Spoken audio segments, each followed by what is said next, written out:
कभी तो आएगी। आज गरीब इंसान के लिए बीमार होना सबसे ज्यादा महंगा है। अगर परिवार में कोई बीमारी आ गई तो परिवार कर्जदार बन जाता है, और एक तरफ बीमारी में और दूसरी तरफ कर्ज में उसकी पूरी जिंदगी तबाह हो जाती है। ये देश जब आगे जाएगा जब जो लोग उन सड़कों को बनाते हैं, उन पुलों को बनाते हैं, उन रेलगाड़ियों को चलाते हैं, उनके पेट में जब तक खाना नहीं होगा, जब तक उनके पास दवाई नहीं होगी, तब तक ये देश आगे नहीं चलेगा।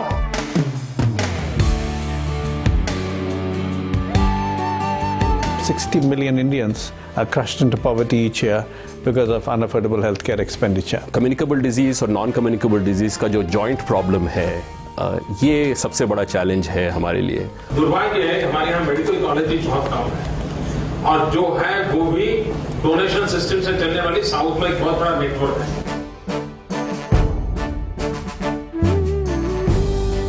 कम से कम 3% GDP सरकारी खर्चा होना चाहिए स्वास्थ्य के ऊपर। प्राइवेट सेक्टर को भी एक पार्टनर बनाएं और गवर्नमेंट के साथ मिलके उनके साथ मिलके हम हेल्थ सर्विस डिलीवर करें।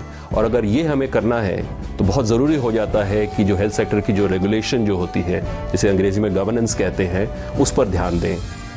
पहली बार हमने हेल्थ सेक्टर में पब्लिक प्राइवेट पार्टनरशिप का मॉडल विकसित किया। हमने डॉक्टरों को जोड़ा और हमने कहा गरीब परिवार की कोई भी प्रेग्नेंट वुमेन अगर आपके यहाँ आती है तो पेमेंट हम देंगे, उसको ट्रीटमेंट मिलनी चाहिए। Private hospitals cater to wealthy people, but it is very important that we give health care to everybody and the weakest people in this country.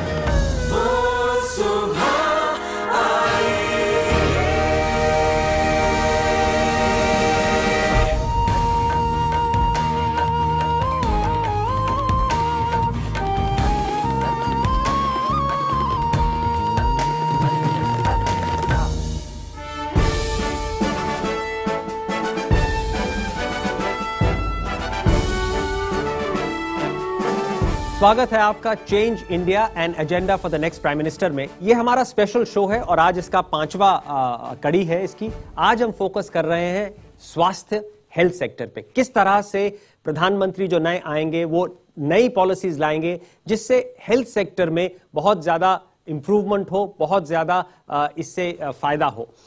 ये जो एजेंडा है ये एक विशेषज्ञों की समिति ने बनाया है। उनमें से 3 विशेषज्ञ आज हमारे साथ हैं।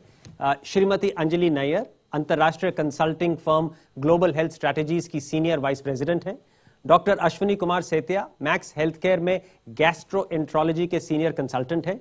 और doctor Parth Shah, Centre for Civil Society के प्रेसिडेंट। और उनके साथ हैं नेटवर्क 18 के थिंक इंडिया फाउंडेशन के CEO धीरज नैयर, जो कि सारी व्यवस्था के सूत्रधार भी हैं। हमारे साथ एक स्टूडियो ऑडियंस भी है जिसमें कुछ लोग ऐसे हैं जिन्होंने ट्विटर और वेबसाइट पे जाके अपने सुझाव दिए हैं। मैं आपसे ये कहना चाहूंगा कि हमारे अगले शोज में जो आइडियाज आएंगे उन पे आप लोग भी जाइए, हमारी वेबसाइट thinkindia.in.com पे जाइए, इस अभियान के साथ जुड़िए, ट्विटर पे हमको सुझाव दीजिए और हम अगले शोज में आपको भी बुलाएंगे। तो आइए देखते हैं कि पहले हमारे जो 2 पॉइंट हैं प्रधानमंत्री के लिए हेल्थ पे, वो क्या है। एक तो है कि जो हम पब्लिक स्पेंडिंग करते हैं हेल्थ पे वो बहुत कम है, 2% ऑफ GDP है, जबकि वो 4 हम कह रहे हैं उसको बना दीजिए अगले 5 साल में, 2% से 4% तक तो उसको पहुंचाइए। और उसके साथ जो जुड़ा हुआ पॉइंट है कि जो आप ट्रांसफर करते हैं रिसोर्सेज डिफरेंट स्टेट्स को, उनको आप इस तरह से लिंक करिए कि वो स्टेट्स की परफॉर्मेंस पे डिपेंडेंट हो। अब उसमें कई लोग कहते हैं कि जो गरीब स्टेट है उसको कम नहीं मिलना चाहिए, और वो पॉइंट बिल्कुल जायज है। तो हम ये कह रहे हैं कि एब्सोल्यूट लेवल पे ट्रांसफर मत कीजिए, लेकिन जो स्टेट परफॉर्मेंस अच्छा करती है, जिसका परसेंटेज चेंज ज्यादा है, उसको उस तरह से इंसेंटिवाइज किया जाए। तो ये है हमारे पहले 2 पॉइंट प्रधानमंत्री के लिए। डॉक्टर सेते, आप बताएं, दोनों में इसके साथ डिसएग्री तो खैर कोई नहीं कर सकता, लेकिन होगा कैसे ये? जो एक्सपेंडिचर है वो अल्टीमेटली वो फाइनेंस मिनिस्ट्री और वो करेंगे कि कैसे इसको लाना है। पर मेरा अपना विचार ये है कि इसको हमको फोकस तरह से अलग अलग पहलुओं को विचार में रखते हुए अलग अलग कैटेगरीज पे स्पेंड करना चाहिए। और चूंकि हेल्थ एक मैटर ऐसा है जो कि हर टाइम सरकार ही नहीं कर सकती है, तो उसके अंदर बीमा लाना जरूरी है। जी हाँ, ये हमारे 2 पॉइंट एक्चुअली हमने स्पेसिफिकली भी बोला है कि एक तो बीमा बहुत जरूरी है और उसका जो स्तर है उसको खूब बढ़ाइए, और पब्लिक प्राइवेट पार्टनरशिप में आप और रिसोर्सेज दीजिए। आज क्या होता है कि सरकार फ्री लैंड दे देती है हॉस्पिटल को, हम कह रहे हैं फ्री लैंड के अलावा उनको फाइनेंसिंग भी कीजिए। मैनेजमेंट प्राइवेट रहने दीजिए, लेकिन सरकार को, जिस तरह दिल्ली एयरपोर्ट में सरकार करती है, जिस तरह पोर्ट्स में भी सरकार करती है, रोड्स में भी सरकार करती है, आके फाइनेंशियल पार्टिसिपेशन भी करें। तो एक तरह से हो सकता है कि सरकार ही आपके बिहाफ पे वो बीमा की जो राशि है वो दे। जी, जैसे राष्ट्रीय स्वास्थ्य बीमा योजना है जिसमें 16,000 करोड़ रुपए करीब 24 करोड़ लोगों को कवर कर रहे हैं, उसके अंदर जो प्रीमियम है वो सरकार पे कर रही है। जी, लेकिन जो प्राइवेटली भी, मेरा एक नुक्ता ये रहेगा कि प्राइवेटली भी जो हमारी जो इंश्योरेंस कंपनीज हैं उनको नई प्रोडक्ट्स लानी चाहिए, क्योंकि आजकल जो इंश्योरेंस है वो केवल दाखिले के लिए ही इंश्योरेंस के लिए पैसे देती है, और जो ओपीडी सर्विसेज है, जो बाह्य रोगी विभाग है, उसके अंदर वो पैसे नहीं देती है। मिसेस नायर, आपका वो जीडीपी जो बढ़ोतरी दे स्टेट एक्सपेंसेस में, वो तो बिल्कुल सही है, और वो प्लानिंग कमीशन ने फिलहाल कहा कि भाई 12th 5-year प्लान में सिर्फ 2.5% करेंगे जी, और जरूर ज्यादा हो सकता है। साउथ अफ्रीका, ब्राजील जिसे हम तुलना करते हैं, वहां पे 4% है और काफी देर से है, और कुछ सिस्टम्स भी बना सकते हैं, जैसे आजकल एजुकेशन सेस है, कुछ हेल्थ सेस कर सकते हैं, तो कई तरीके हैं, अगर करना चाहें तो जरूर कर सकते हैं। और दूसरी बात, जो इंसेंटिव सिस्टम है, मैं बिल्कुल मानती हूँ, और RSPY स्कीम भी हाँ बहुत अच्छी चल रही है। एक खाली देखना पड़ेगा कि हमारी स्टेट्स में अलग अलग स्टेट्स के परफॉर्मेंस है। अब जैसे तमिलनाडु देखो, केरला देखो, उसमें बहुत अच्छे, और यूपी, बिहार तो आजकल अच्छा है, बट यूपी देखो तो उसमें बिल्कुल अच्छा नहीं है। तो उस हिसाब से RSPY जब हम ये स्टेट्स के साथ तय करते हैं तो कुछ डिजीज प्रोफाइल्स और बढ़ाने चाहिए। जैसे आजकल मुंबई में टीबी का काम ज्यादा हो रहा है, तो RSPY क्या टीबी से लिंक कर सकते हैं, तो वो थोड़ा देखना पड़ेगा। पार्थ, हम लोग एजुकेशन में भी काम करते हैं, शिक्षा के क्षेत्र के अंदर, और वहाँ हमारा अनुभव रहा है कि जब सरकार ने GDP का परसेंटेज बढ़ा दिया फ्रॉम 2.5 to 3.5 to 4%, तो ज़्यादा हमने स्कूलें बनाई, शिक्षकों को हायर किया, लेकिन वहाँ एजुकेशन नहीं हुआ जी। तो मेरा सबसे बड़ा कंसर्न यही रही है कि अगर पैसा बढ़ा देंगे हम, तो क्या उसका नतीजा भी निकलेगा कि नहीं। तो फिर नतीजे का किस तरह से कंट्रोल किया जाए, किस तरह से उसका ऑडिट किया। तो एक बात यह है कि जो अपने PP की बात की कि जैसे हम how do we make private sector involvement, उनकी जो एफिशिएंसी है उसको किस तरह से हम यूज करें सर्विस डिलीवरी के अंदर। तो आप उसका समर्थन करेंगे कि जो गवर्नमेंट फाइनेंसिंग है, डायरेक्ट गवर्नमेंट ना स्पेंड करके PPP मॉडल्स में करे, जिसमें गवर्नमेंट इन्वेस्ट करे लेकिन मैनेजमेंट प्राइवेट रहे। ये तो जो हेल्थ का हो गया, जो पब्लिक हेल्थ है, तो उसमें शायद आई थिंक ज्यादा पैसा खर्च करने की जरूर है। जो वहाँ वैक्सीनेशन के लिए है, TB मलेरिया के जो है डिसीजेस है, सैनिटेशन और एक्सेस टू क्लीन वाटर का जो सवाल है, तो वो तो हमें वहाँ पैसा खरीदना पड़ेगा। वहाँ आप कह रहे हैं डायरेक्ट सरकार खर्चा करे, स्टेट गवर्नमेंट्स के साथ करे, क्योंकि प्रोग्राम स्टेट गवर्नमेंट के होते हैं, लेकिन जहाँ पे स्पेशलिस्ट केयर की बात है, वहाँ पे PPP मॉडल में सरकार एक इन्वेस्टर और सपोर्टर की तरह रहे, चलाने की ज्यादा कोशिश ना करे, मॉनिटर रहे। तो सरकार मॉनिटर करे उसको कि सर्विस ठीक से मिल रही है, नहीं मिल रही है, क्वालिटी कैसी उसकी रही है, और कोई प्रॉब्लम है कि नहीं उसके अंदर। और यहाँ पर एक अच्छा जो आइडिया है उसको हेल्थ वाउचर का, कि जहाँ सीधा पैसा दिया जाता है लोगों को और वो खुद अपनी सर्विसेज फिर परचेज करते हैं प्राइवेट और गवर्नमेंट सप्लायर से। तो आई थिंक वो एक आइडिया यहाँ भी लगा सकते हैं हम, जैसे हमने एजुकेशन में लगाया हुआ है स्कूल वाउचर का, सीधा यहाँ पे हेल्थ वाउचर का। तो अब मैं ऑडियंस के पास आना चाहूंगा, आप बताएं, ये जो 2 मुद्दे हमने रखे हैं, एक तो है कि पब्लिक प्राइवेट पार्टनरशिप को ज्यादा दीजिए, जिससे गवर्नमेंट फाइनेंसिंग जिसमें पार्टिसिपेट करे प्राइवेट मैनेजमेंट में, और दूसरा जो है कि जो बीमा स्कीम्स हैं इनको बहुत ज्यादा बढ़ाया जाए। तो आपके विचार। यस, सिर्फ GDP बढ़ाने से फायदा नहीं है, it's like utilisation of resources should be proper.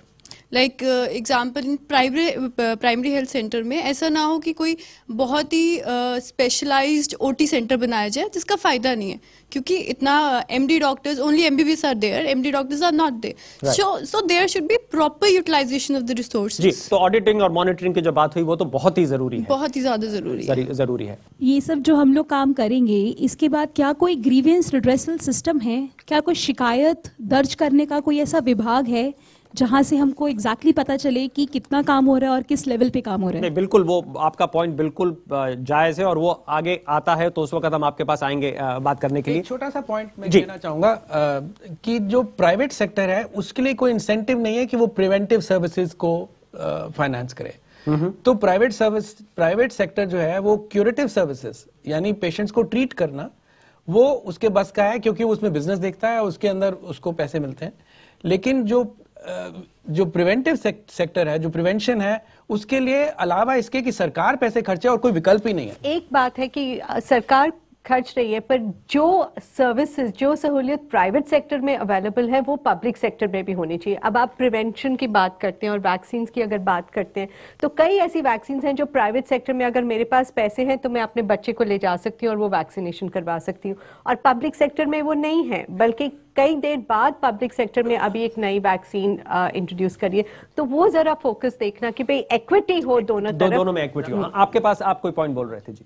Actually, I wanted to bring up this point कि there's one thing हम गवर्नमेंट से मैंने ले, why don't we have self-help groups and जो ग्रामीण banks and all basically microfinance से why don't we generate funds using that? So community effort through microfinancing. Exactly. मुझे ये कहना है कि जितने भी मिडिल क्लास फैमिली हैं जो भी इंडिया में है, तो ज़रूरी नहीं है कि हर के पास इंश्योरेंस है, लेकिन फिर भी उन्हें ऐसा लगता है कि वो प्राइवेट हॉस्पिटल में दिखाएं जहाँ पे उनका इलाज ज़्यादा अच्छे से हो। तो क्या, और हमेशा देखा गया है कि अगर सपोज दैट हम एक हॉस्पिटल की बात करें तो वहाँ पे ऑपरेशन का चार्ज अगर कुछ एक्स है तो दूसरे हॉस्पिटल में उसका चार्ज उससे ज़्यादा वाई है। तो क्यों ऐसा नहीं होना चाहिए कि एक चेक होना चाहिए जहाँ पे एक समानता आनी चाहिए कि सबका रेट ऑलमोस्ट एक हो? मुझे ये पूछना था कि ये जो बीमा है, even the middle class people जिनके पास होती है, द कंपनीज वो हमेशा ऐसे कोई पॉइंट देख लेते हैं जिससे बीमा नहीं मिलती। तो जो मैंने देखा है एंड एक्सपीरियंस किया है, पॉलिसी है बट एक लूप होल होता है जो हमेशा मिल जाता है, तो बीमा होने का फिर फायदा हुआ नहीं। हाँ, तो बीमा कंपनी का आज आप रिप्रेजेंटेटिव यहाँ लेके नहीं आए हो धीरज, तो ये सवाल आप ही के पास जाता है। इंश्योरेंस सेक्टर में हमारे देश में प्रॉब्लम है, कंपटीशन नहीं है काफ़ी। तो अगर इस सेक्टर को ज़्यादातर सरकारी कंपनियां, एक दो तीन प्राइवेट कंपनियां बड़ी, अगर इसका सोल्यूशन खाली है कि इंश्योरेंस में ज़्यादा कंपटीशन लिया जाए। हमारे दूसरे किसी शो में आएगा एफडीआई का इशू, हमने बोला भी है कि पूरी तरह एफडीआई लिबरलाइज करें, इंश्योरेंस में आने दीजिए। जितने ज़्यादा कंपटीशन होगा उतने ज़्यादा सर्विस मिलेंगे लोगों को और लोगों को बाहर छोड़ नहीं देंगे। मतलब आज की कंपनियां क्योंकि उनके पास इतना बिजनेस है कि वो बोल सकते हैं आपको नहीं देंगे, आपको नहीं देंगे, लेकिन जो नई कंपनी आएंगी बहुत ज्यादा आएंगी, कंपटीशन से ये बढ़ेगा। और सरकार का रोल होना चाहिए ये कि खर्चे, लेकिन सरकार का हमने शिक्षा में भी देखा, जब खर्चते हैं तो बिल्डिंग खड़ी कर देते हैं, लेकिन इनपुट पे फोकस रहता है, आउटकम पे नहीं रहता है। तो लेकिन अगर बीमा में इन्वेस्ट करें, अगर प्रिवेंटिव में इन्वेस्ट करें तो आउटकम भी देखा जा सकता है। तो सरकार की स्पेंडिंग आउटकम ओरिएंटेड होनी चाहिए, मीन्स पे ज्यादा फोकस नहीं होना चाहिए। अगर प्राइवेट सेक्टर को भी देना हो पैसा दे दे, तो उसमें इसमें आइडियोलॉजी की बात हम छोड़ दें कि हेल्थ सर्विस सरकार को ही देनी चाहिए, क्योंकि आप इस ऑडियंस से पूछ लीजिए या गांव वाली ऑडियंस से पूछ लीजिए, सब चाहते हैं कि प्राइवेट डॉक्टर उनको देखे। ठीक है, तो अब ये आपने देखा हमारे पहले 2 पॉइंट थे प्रधानमंत्री के लिए, जिस पे आपने चर्चा भी देखी और ऑडियंस ने किस तरह से पार्टिसिपेट करा। आप हमारे साथ बने रहिए, हमारी वेबसाइट पे जाइए www.thinkindia.com, अपना कंट्रीब्यूशन दीजिए और थोड़ी ही देर के बाद हम ब्रेक के बाद लौटते हैं।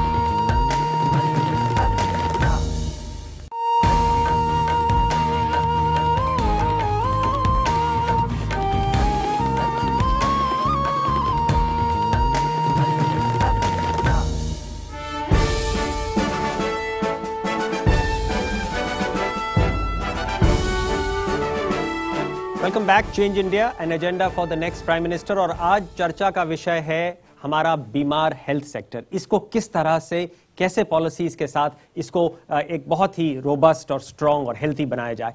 तो हमारा पॉइंट नंबर 1 और 2 हम डिस्कस कर चुके हैं, जिसमें था कि एक तो सरकारी खर्चा बढ़ाइए, 2 से 4% कर दीजिए जीडीपी का, और एक इंसेंटिव स्कीम रखिए, बहुत ज्यादा हेल्थ इंश्योरेंस को डीपन कीजिए और पब्लिक प्राइवेट पार्टनरशिप में अस्पताल चलाइए। पॉइंट नंबर 3 जो है वो है कि पैरा डॉक्टर्स जो कि पूरी तरह से स्पेशलिस्ट डॉक्टर नहीं होते, जो 5 साल का कोर्स नहीं करते एमबीबीएस का, वो 2 साल का कोर्स करते हैं, और जो बीमारियां, सामान्य बीमारियां होती हैं, उनको वो इलाज कर सकते हैं। तो पैरा डॉक्टर की स्कीम लाइए, काफी बड़े पैमाने पे लाइए, उनको नए करिकुलम के साथ एजुकेट कीजिए, उनको अच्छा इंसेंटिव और सैलरी भी दीजिए, उनको रूरल एरिया में जाके काम करने को कहिए। और उसके साथ हमारा जो पॉइंट है चौथा, कि एम्स जो कि इतना बड़ा स्पेशलिस्ट टीचिंग हॉस्पिटल है दिल्ली में, वो हर स्टेट में एक एम्स जैसा इंस्टीट्यूट बनाई है जिससे एक डेमोन्स्ट्रेशन इंपैक्ट भी होता है, जिससे टीचिंग सर्विसेज भी बढ़ती हैं। तो ये पॉइंट 3 और 4 हैं। पहले मैं ऑडियंस पे आना चाहता हूं, हमारे पास काफी यहाँ पे स्टूडेंट्स भी हैं। पैरा डॉक्टर पे किसी का पॉइंट है? जी हाँ, आप। सर ये पॉइंट बहुत अच्छा नहीं है। जो आप 2 साल की ट्रेनिंग देके रूरल एरियाज में पोस्ट करने की बात कर रहे हैं, अर्बन एरियाज के लिए फर्स्ट क्लास डॉक्टर्स और रूरल के लिए सेकंड क्लास, ऐसा क्यों होना चाहिए? नहीं, सेकंड क्लास फर्स्ट क्लास का नहीं है इसमें सिर्फ यह है कि वो जो सामान्य बीमारी है उसकी बात कर रहे हैं, because of supply constants. Ideal world में ज्यादा होना चाहिए। Good evening. There was a point raised by doctor.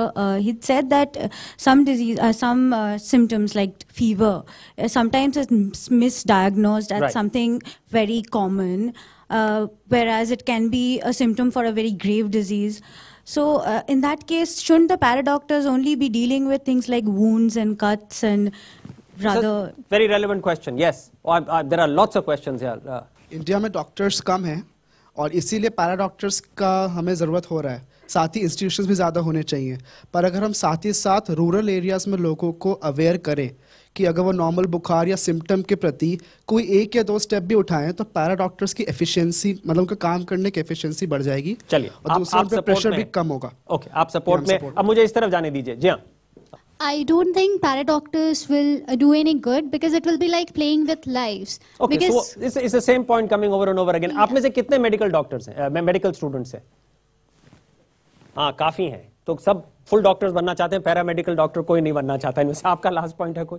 बहुत सारे रूरल एरिया में आजकल तो बहुत सारे किट्स वगैरह सब जो अवेलेबल है। जल्दी बोलिए अपना पॉइंट। जाके रूरल एरिया में वो चीज को डिटेक्ट करके उसको बाहर भेजें, अच्छी जगह हॉस्पिटल भेजें। ठीक, तो ऐसे सेंटर्स तो होने चाहिए। चलिए, लास्ट पॉइंट। सर, ऐसा क्यों कि पैरा डॉक्टर को स्पेशल ट्रेनिंग दी जाए? ऐसा क्यों नहीं कि जो 10-12 के बच्चे हैं उन्हें इतना बेसिक नॉलेज दिया जाए कि वो बेसिक डिजीज को ट्रीट कर सके?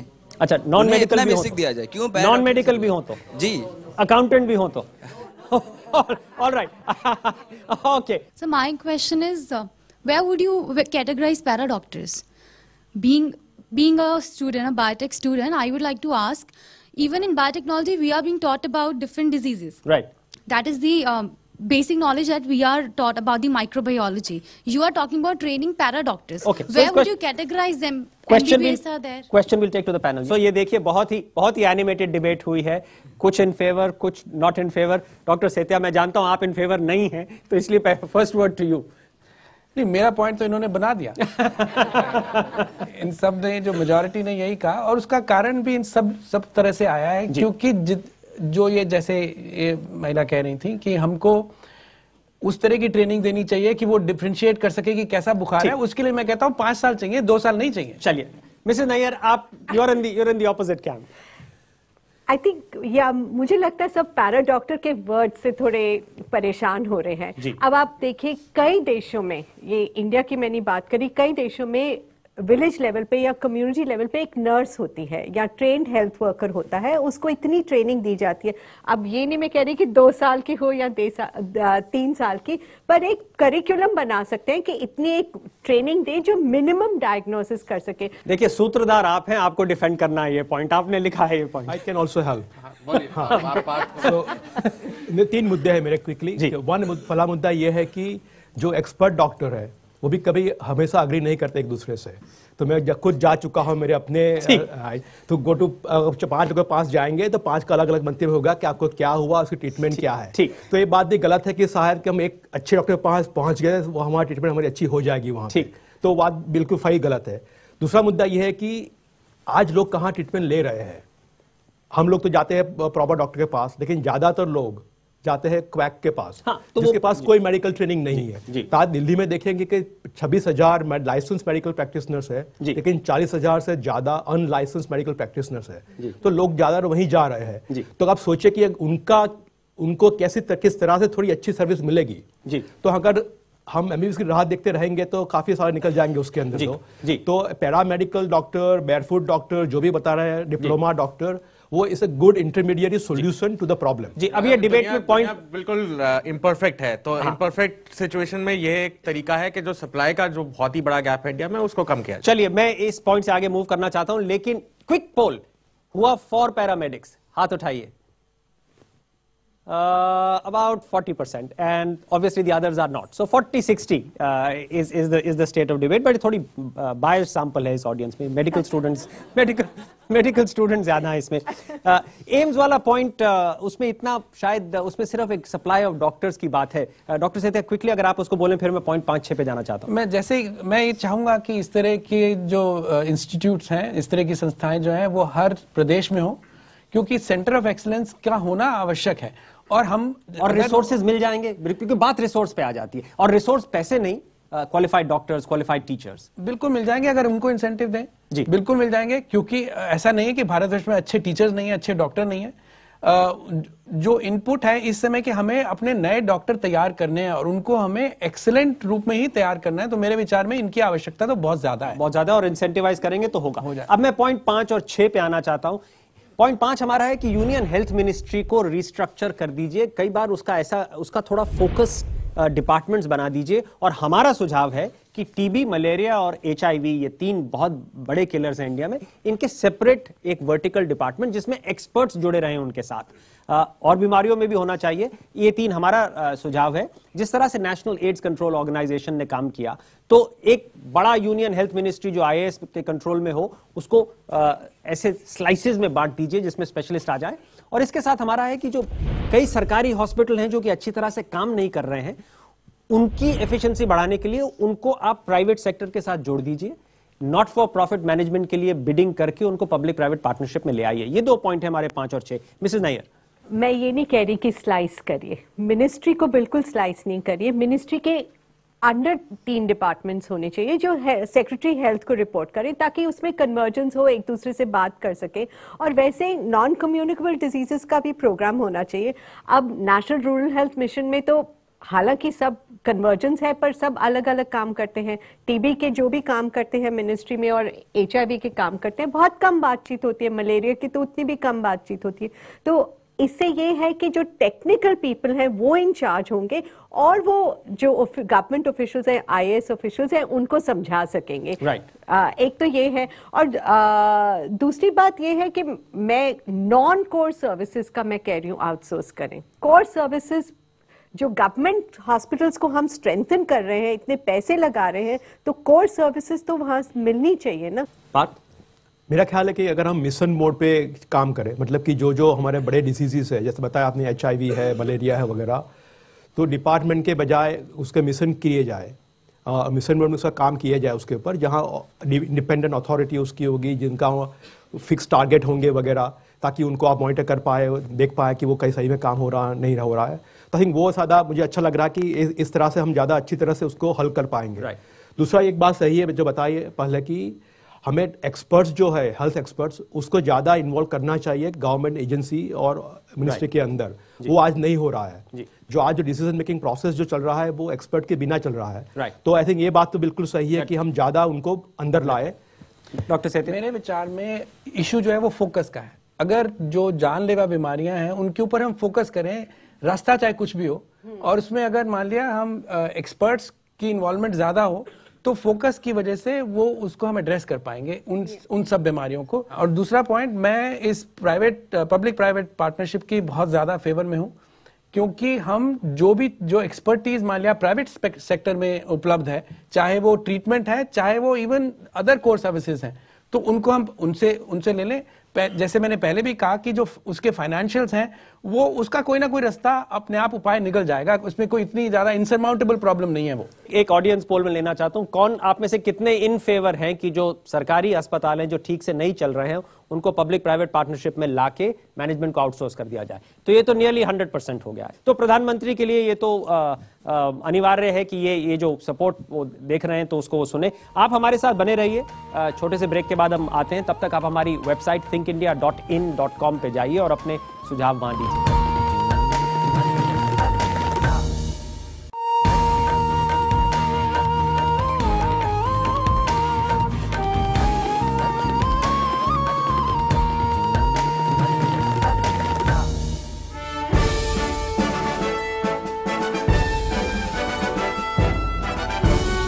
Welcome back to Change India, an agenda for the next prime minister. आज हम चर्चा कर रहे हैं अपने बीमार हेल्थ सेक्टर को किस तरह प्रधानमंत्री एकदम हेल्दी बना सकते हैं और क्या पॉलिसी इनिशिएटिव्स वो लेंगे।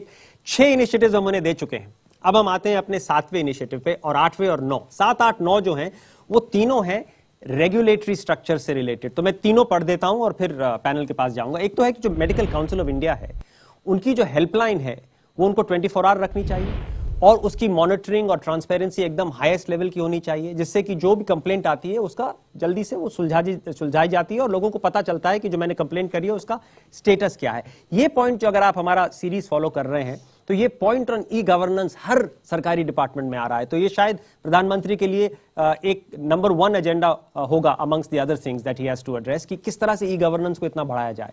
2 अदर पॉइंट्स हैं। एक तो है डेजिग्नेटेड कंज्यूमर कोर्ट्स बनाइए जो कि स्पेशलिस्ट हेल्थ पे हो, मेडिकल नेग्लिजेंस पे हो, और उनमें सिर्फ जजेस ना हो, हेल्थ एक्सपर्ट्स भी उन मेडिकल ट्राइब्यूनल्स और कंज्यूमर कोर्ट्स में हो, जिससे जो मेडिकल नेग्लिजेंस के या स्प्यूरियस ड्रग्स के केस आते हैं उनको हैंडल किया जा सके। और तीसरा है एक इंडिपेंडेंट टेक्नोलॉजी असेसमेंट बोर्ड बनाया जाए, जिससे जिस तरह की आजकल अब्यूजेस इंडिया में हो रही हैं कि एंटीबायोटिक्स लोग अपने आप ले लेते हैं, जिससे इंडिया में रेजिस्टेंट हो रहा है, काफ़ी हमारी डिजीजेज रेजिस्टेंट हो रही हैं।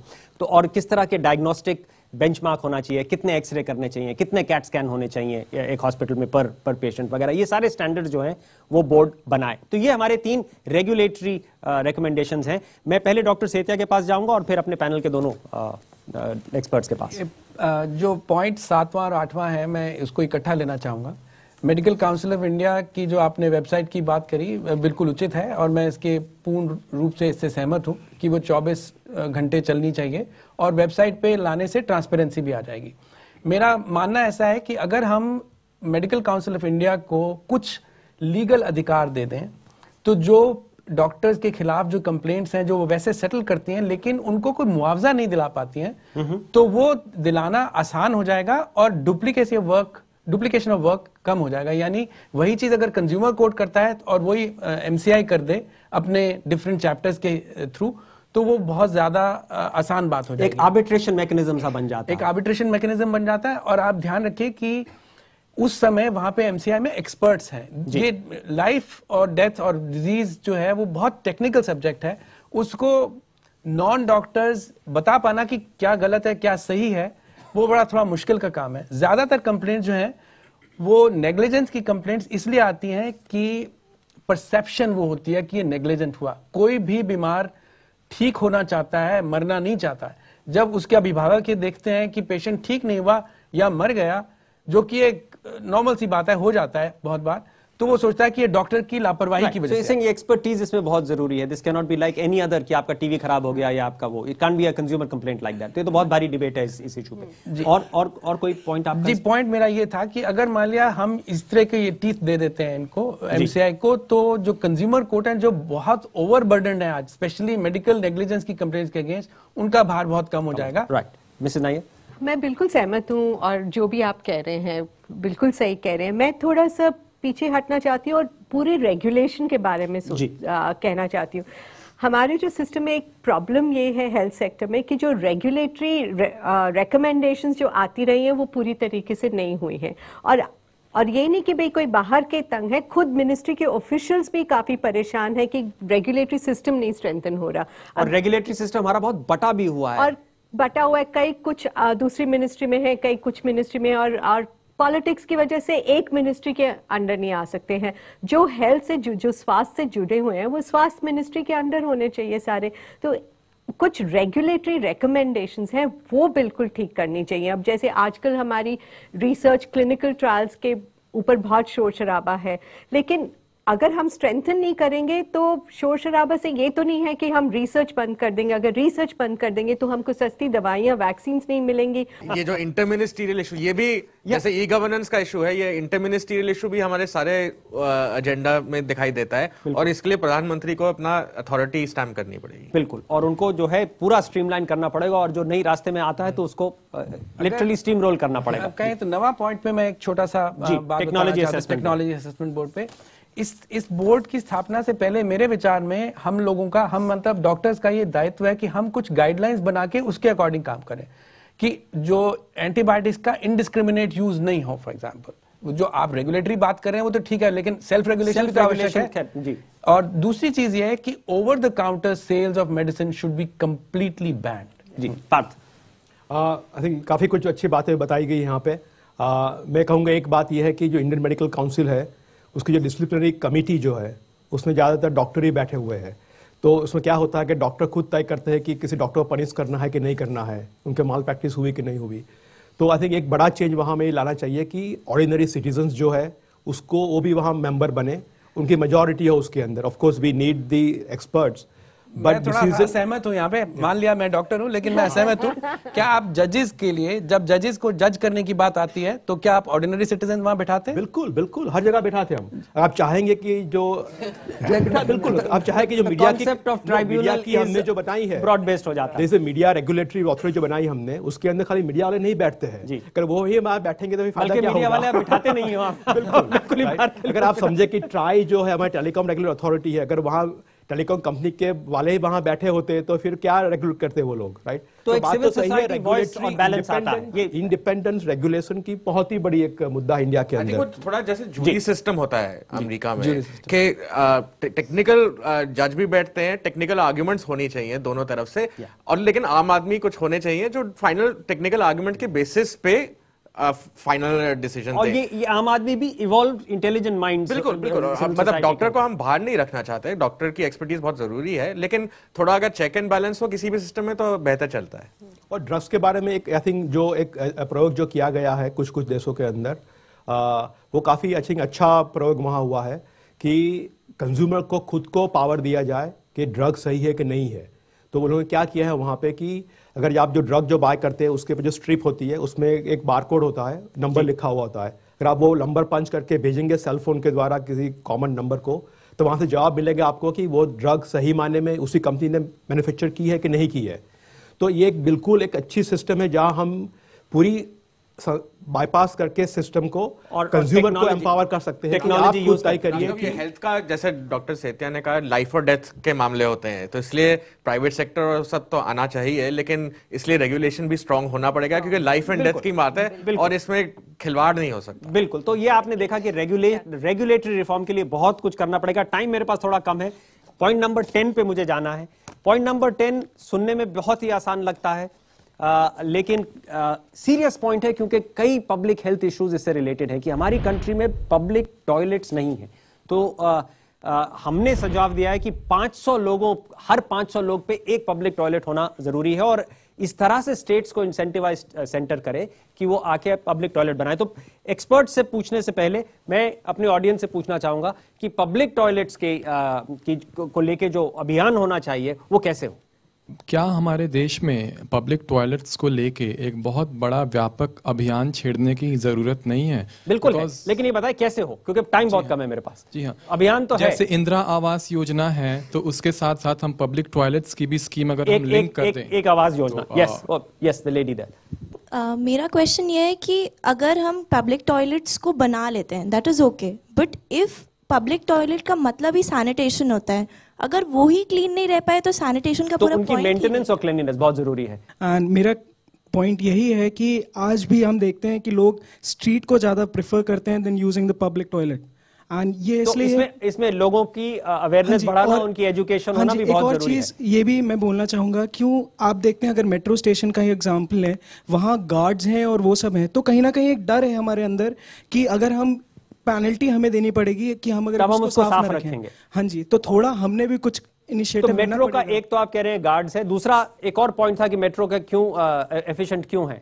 जी, आजकल जब हम पब्लिक टॉयलेट्स की बात करते हैं, स्पेसिफिकली विमेन और चिल्ड्रन के लिए ये बहुत स्टिग्मेटाइज्ड हो गया।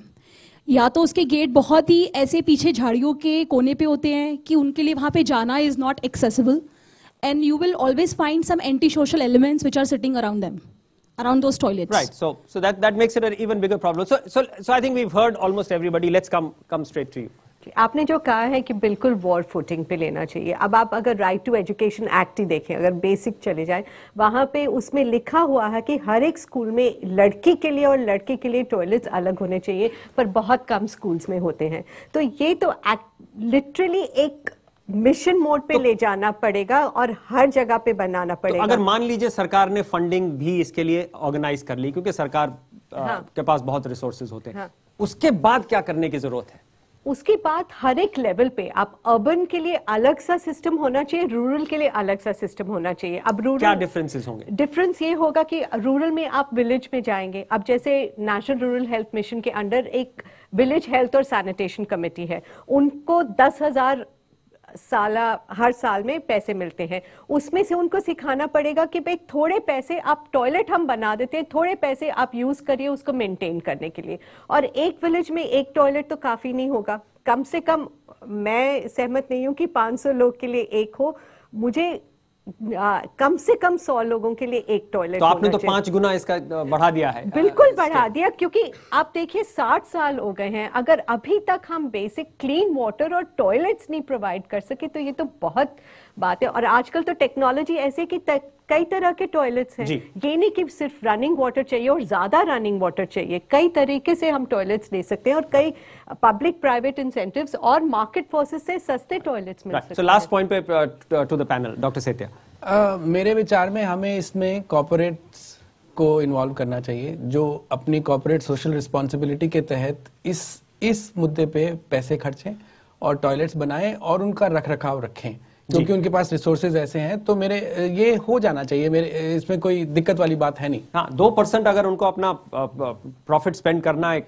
CSR इश्यूज में, तो अगर पब्लिक टॉयलेट अगर आप आइटम नंबर 1 बनाते हैं, जैसे आप कह रहे हैं प्लांट के सामने, ऑफिसेज के सामने, किसी रेडियस में वो बना सकते हैं। पार्थ, तो मेरा ख्याल है कि 21st सेंचुरी के अंदर हमारा मकसद ये नहीं होना चाहिए कि 500 लोगों पर एक टॉयलेट हो, कि 100 के ऊपर एक टॉयलेट हो, लेकिन मकसद ये होना चाहिए कि हर फैमिली के पास अपना एक टॉयलेट हो। ये पब्लिक टॉयलेट है, प्राइवेट टॉयलेट तो एब्सोल्युटली होने चाहिए हर फैमिली में।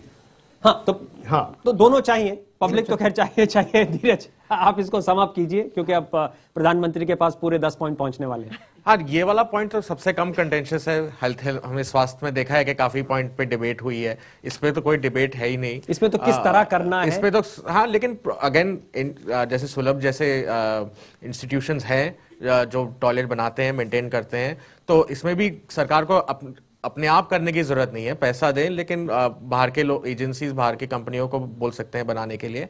और सफाई का जहां इशू है बहुत इंपॉर्टेंट है, लेकिन मेरे ख्याल में अगर हमारे देश में सफाई प्रायोरिटी नहीं लेती, लेकिन अगर कुछ साफ जगह हो, जैसे दिल्ली मेट्रो है, यहाँ वहाँ है एग्जाम्पल्स, तो लोग को सफरा रखने का इंसेंटिव होता है। तो ये मेरे ख्याल में पूरी इनसरमाउंटेबल प्रॉब्लम नहीं है। अगर लोग देखें ये टॉयलेट है, इसकी सफाई होती है, हम साफ रख सकते हैं, तो लोग रखेंगे, लेकिन पहले टॉयलेट तो बनाए। और उसके बाद एक पॉइंट आया था कि अगर उस पर चार्ज लगा दिया जाए। हाँ, चार्ज भी लगा सकते हैं, कम चार्ज लगाएं, 2 रुपए, तो उस तरह से रिसोर्सेज भी जनरेट। तो आपने सुना, प्रधानमंत्री जी आपके लिए बहुत ज्यादा आइडियाज यहाँ पे आए हैं स्वास्थ्य के क्षेत्र में, हेल्थ के क्षेत्र में। ये 10 पॉइंट हैं, ये जब आप प्रधानमंत्री बनेंगे तो हम आके आपको देंगे। हमें उम्मीद है कि आप इस पे पूरी तरह से फोकस करके एक्शन ले पाएंगे।